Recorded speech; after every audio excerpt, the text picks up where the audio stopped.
Ուրեմն հա, ստեղ էլ հատակ ունենք, արտասարկած, հատակ։ 4 հատ հատակ ունենք արտաստեղից։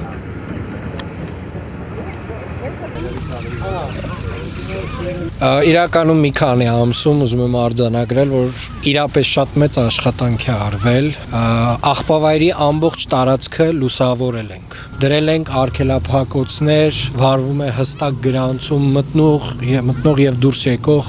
ավտոմեքենաների։ Մեծ քանակի հող ենք բերում, մոտավորապես օրական 150 մեքենա հող ենք բերում եւ ծածկում ենք բոլոր այն հատվածները, որտեղ որ ունեցել ենք կուտակված աղբ եւ շատ շուտով մոտ 1 ամիս հետո մենք անցնելու ենք արդեն որոշակի սովորական ռեժիմի, որը կնշանակի, որ 130 մեքենա աղբ է մտնելու եւ ընդամենը մի քանի տասնյակ կամ մոտ 100-ին մոտ մեքենա հող է մտնելու։ Տեսախցիկներ են տեղադրված ամբողջ տարածքով, վերահսկողությունը իրապես շատ բարձր մակարդակի է հասցված, հրդեհի վտանգը էականորեն նվազեցրել ենք, քանի որ այս միջոցառումները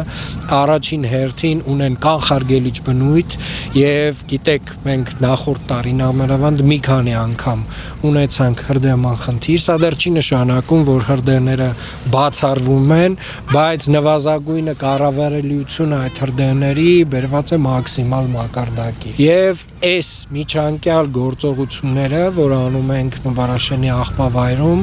մեզ հնարավորություն կտան որոշակի տրամաբանական ժամանակ ծախսել արդեն նոր աղբի վերամշակման գործարանի կառուցման վրա եւ կարծում եմ սրանք այն նվազագույն անհրաժեշտ միջոցառումներն էին, որոնք որ այստեղ պետք է իրականացվեին եւ նույնիսկ տասնամյակներ առաջ այս աշխատանքը պետք էր անել, բայց լավ է ուշ, քան երբեք։ Բոլոր այն միջոցառումները, որ այստեղ իրականացրել ենք, էականորեն նվազեցրել են բոլոր այն ռիսկերը, որոնք որ առկա էին աղբավայրում։ Իսկ թունավոր օդի վերաբերյալ ինչ գործողություններ են կատարվել։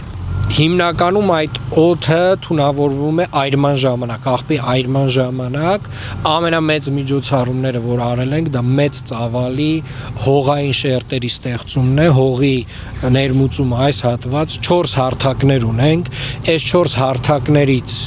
մի մասից թափվում է աղբը եւ մի անգամից դրանից հետո ծածկվում է հողով։ Սա է ամենակարևոր միջոցառումների կետը, որը էականորեն նվազեցնում է ձեր բարձրաձայնած ռիսկը։